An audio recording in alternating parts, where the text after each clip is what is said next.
Hello there. I've just been watching and listening to one of Jabe's videos, which is a transcription of Peter Skelton. I thought he was a singer.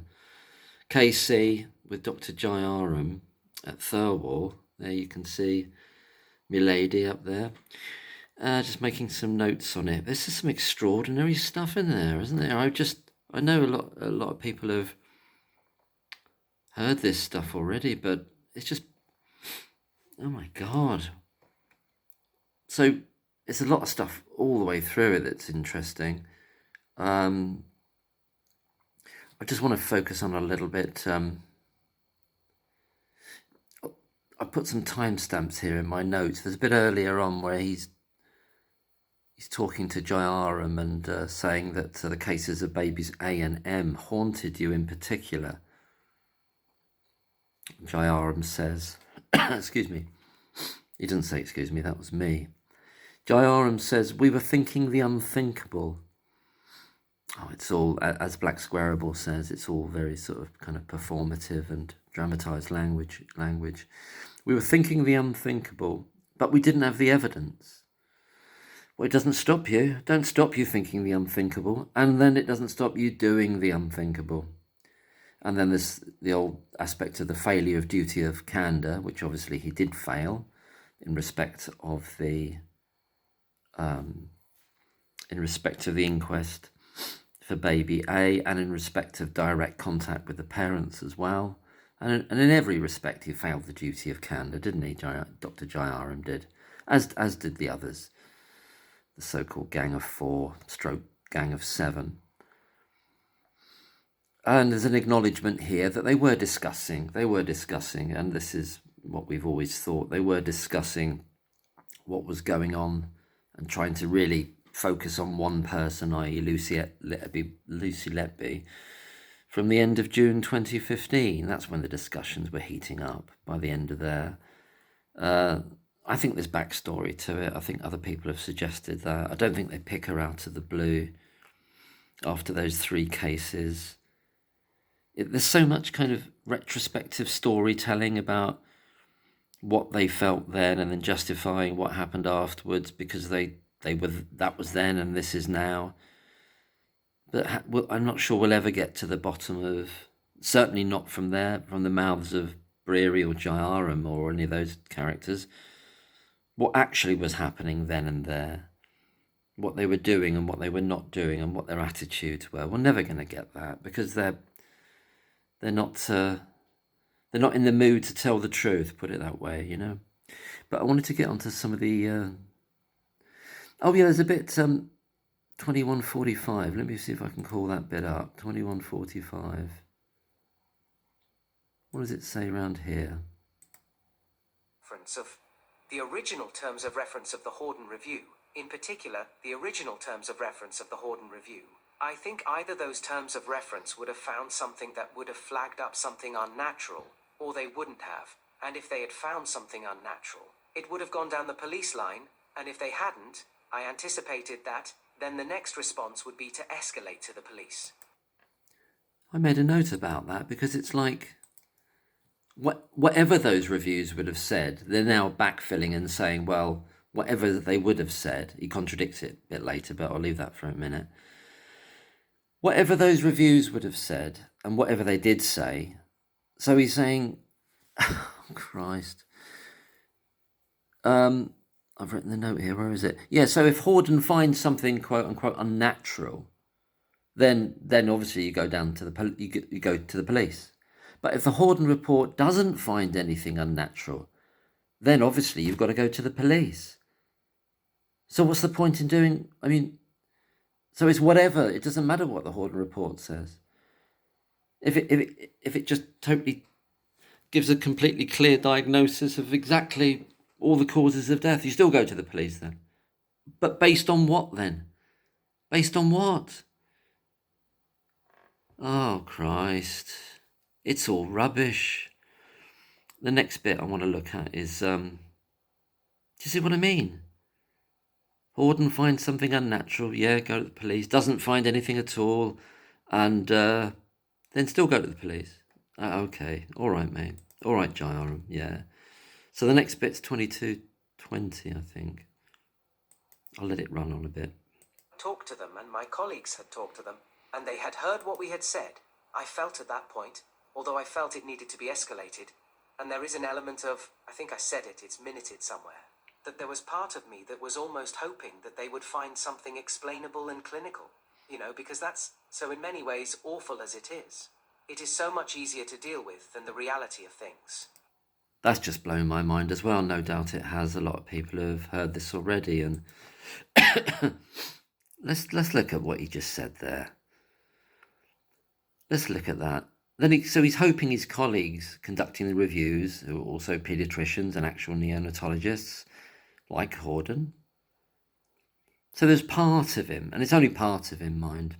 There's part of him that hopes they would find something explainable and clinical. And surely, if that is the case, well, then you wouldn't need to escalate it to the police then, would you? Why would you do that? And he's hoping for that because, he says, so in many ways, as awful as it is so much easier to deal with than the reality of things. Oh my goodness, the reality of things. Oh God, it's like, this is, I'm not a statement analysis person, but I can see some red flags here. What is the reality of things? So, in other words, if Horden found something explainable and clinical, which she did in many cases, and the 4 that she didn't was reviewed by someone else, and there was no deliberate harm found in those, and no one's found any deliberate harm or signs of it, except Evans. And then the other people just followed Evans's lead. It's only Evans. Look, no one else has found any deliberate harm, even though sadly Horden sort of weakly, in a cowardly fashion backtracked and said, "Oh, if I'd have known what was going on, then I might have done a different review." Oh, that's reassuring, Horden. So you're kind of saying, if I was made to be more partial, I could have changed my review up because it looks bad on me now because somebody's been convicted of murders. No, it was right what you did. It was right what you did then. You're trying to change it now by backtracking and saying I should have known that somebody was in the frame, and then maybe I could have gone along with everyone else. Is that what you mean, Dr. Horden? There was part of me that was hoping so that's Horden and the other ones, the other doctors, can't remember all their names, but the one that did the 4 cases that Horden wanted further looking into, find something explainable and clinical. All right, well, what they did not find was evidence of deliberate harm. None of them did. So in many ways, not in all ways, just many ways, as awful as it is, i.e. an awful that it is explainable and clinical. So is he saying there, yes, it's awful that babies pass away and die and they couldn't save them for explainable clinical reasons? Okay, I can understand that. So he's saying that's awful. But nonetheless, notwithstanding, he's saying, isn't he? It's easier to deal with that, i.e. natural processes, or the fact that they just couldn't arrest this physiological process, but it's nothing to do with deliberate harm. It's easier to deal with that than the reality of things. So he's comparing that potential, which is an explainable, clinically justified death, with what? The reality of things. I guess he's meaning the reality of things is what they parlayed it all into. What they parlayed it all into is a fake murder story, and that's what he's phrasing as the reality of things. It just doesn't make sense. It makes sense, but it's showing that it's preferable to have done that. There's more there. It would have been better. It doesn't add up in terms of time, does it? It's like he's going back in time and saying, had Horden found a clinical and explainable explanation would that have trumped the reality of things and have made it much easier? So what is the reality? So the reality of things, as far as he's concerned, is the official story. There's a murderer here. But had they have had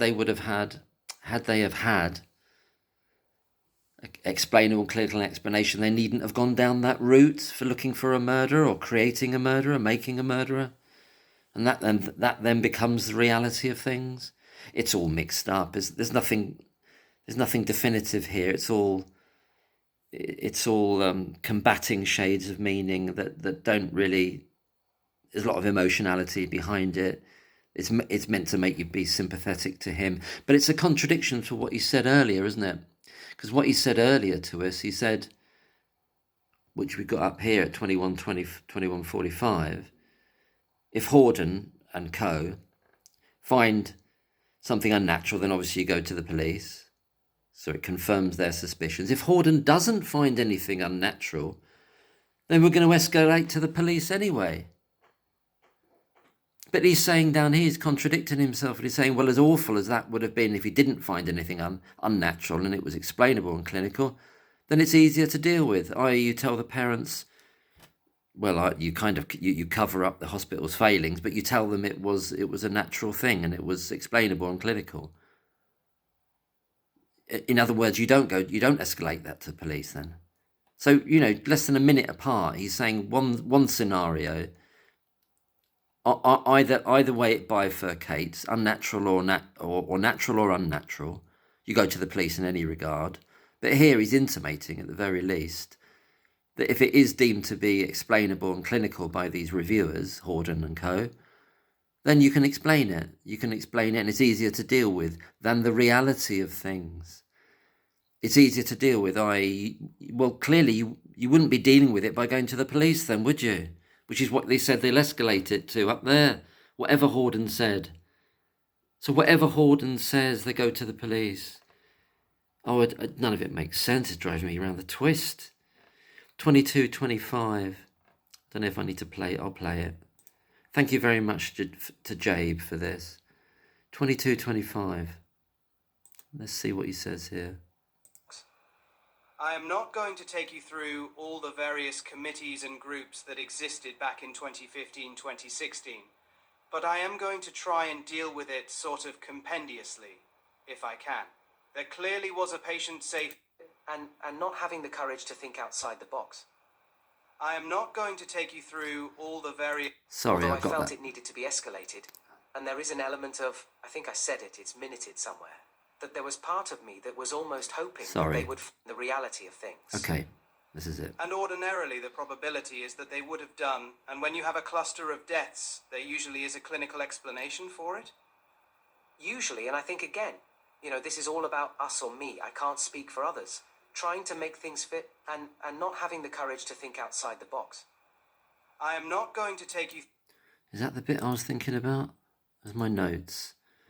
Trying to make things fit and not having the courage to think outside the box. It's all this weird jargon, isn't it? Generalized figurative language.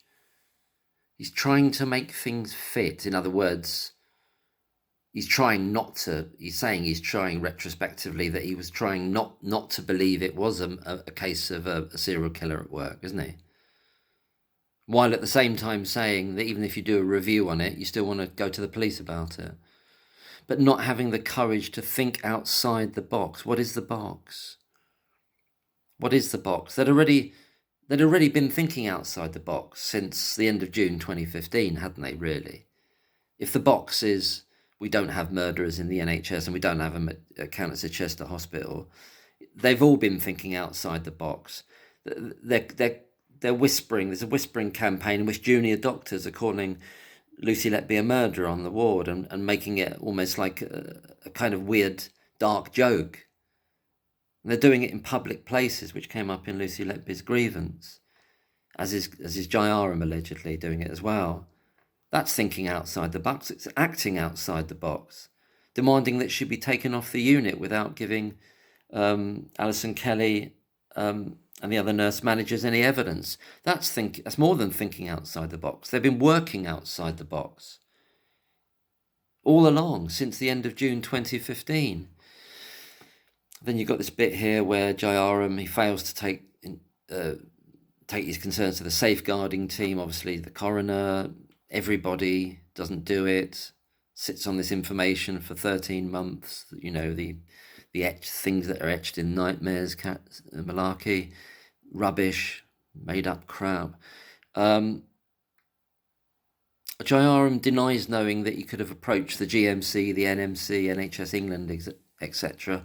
Skelton puts that to him, and he says he didn't know they had processes in this regard. Really, he's been a consultant for decades, and he doesn't know they got processes. And he says, and he still says, and I'll be honest now, and that's a very interesting phrase. I'll be honest now. So you've not been honest before then? That might be a bit facile to say that, but I think there's something in it. I'm going to be honest now. I'm going to start now being honest, because the rest of it, yeah, you can forget that. I'll start now being honest. 2457, he said, I'll be honest now. I'm still not entirely clear what they are. No, he still hasn't availed himself of them. Even though he's been through this and realised that he's failed, and he gives this cringing apology, fake apology at the end, he's still not sure what they are. He's still not sure what the processes are. Still doesn't. If it happened again, he wouldn't know what to do, and he'd be able to say again, I didn't know what their processes were, so I couldn't do anything about it. And I had to keep it to myself just in case we all got into trouble, or I lost I was reported to the GMC. So even though I'd quote unquote witnessed an attempted murder, I could, people would believe that, wouldn't they? You have to have that's another giveaway. You have to have a degree of evidence. And that's the crux of it, dear friends. There is not a degree of evidence. There was not then. There has not been a degree of evidence. There has been not any evidence whatsoever from then until now, and there shall never be any evidence that Lucy Letby did any deliberate harm to any baby at all. Nothing's changed from his own perception there that he didn't have a degree of evidence. Right? Nothing's changed from that day to this, and they're never going to get any evidence. Oh, there's another bit here, Skelton at 2608. Let me see what's saying there. 2608.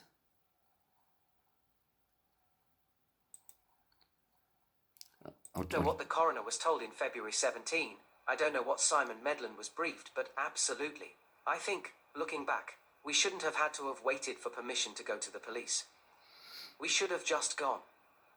Because the only way that Lucy Letby was either going to be incriminated or exculpated was by full investigation, of which the police were best equipped? Yes, absolutely. And again, there was the misapprehension and we thought it was reinforced to us by people in the trust we raised issues to, that you hadn't got enough evidence to go to the police, Yeah, what did I write about that in the notes? Is Skelton saying that? It's just the way he puts this question. The only way that Lucy Letby was either going to be incriminated or exculpated was by full investigation, of which the police were best equipped. Well, no, they're not best equipped, are they? Obviously, we can see that. And they admit it themselves in Operation Hummingbird. They don't know their arse from their elbows, and they don't know anything about the medical side of things. And what we actually realise is that the police aren't equipped to investigate it at all. That's why they get this creature called Evans involved. And the actual investigators, if you can call them that, or framers, as I'd prefer to call them, of Lucy Letby, is a combination of Evans and the consultants, with the police appearing to act as investigators and signing off on it to make it seem like a formal investigation.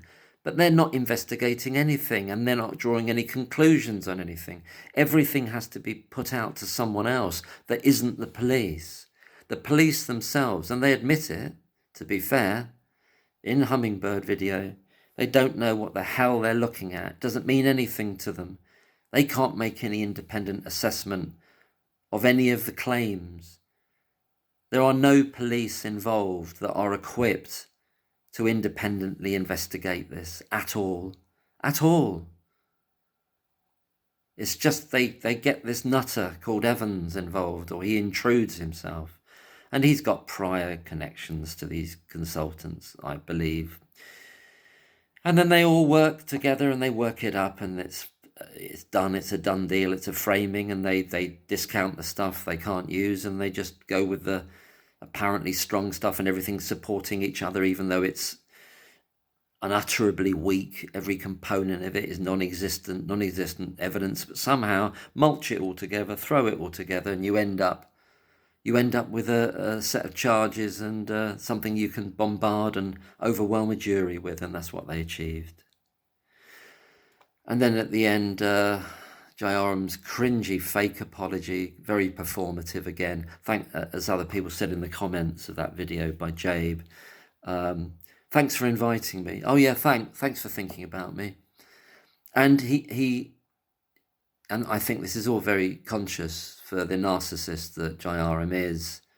Very, very conscious in the choice of phrase here, that he's bemoaning the position of the parents having to deal with or listen to and the quote is here, the external noise, and that's just an echo of what Thirlwall said herself about noise, isn't it? So he's echoing her phrase to kind of flatter her and to almost like put himself in her position as well.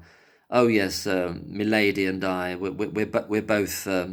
We're sorry for the noise that you're having to listen to. Sorry for the noise, and it's awful for you, and it's insensitive. And that's the other thing he says. It's insensitive trying to suggest that there are people out there. That's you and me and us, my dear friends. That's us lot, the ghouls and misfits par excellence.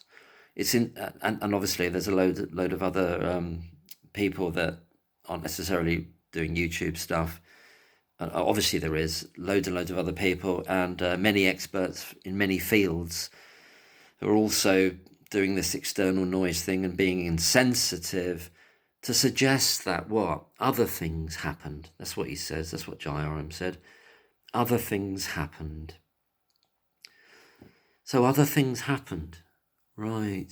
So what are these other things? Well, the other things are that there are other reasons for the deaths and crashes. That's the other things. And moreover, as importantly, is that certain things did not happen for these other things to have happened. In other words, explainable deaths in the context of this unit happened.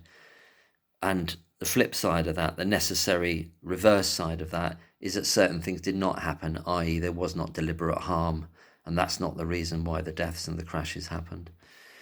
There is no murderer, there has been no murderer, there is no deliberate harm here, but there is clinical negligence centred on the trust and on the doctors and the consultants in particular. And that's it. And that's the... he wouldn't know candour if it bit him on the arse, would he? He would not know candour. I love that when he said, love it, I don't really love it, I mean that figuratively. I'm going to be honest now. I'm going to be honest now, he says, yeah. Oh, well, I tell you what, Jayaram, the noise will continue abated. The noise will continue abated. And milady Thirlwall, you can take that to the bank too. Thank you. Over and out. God bless.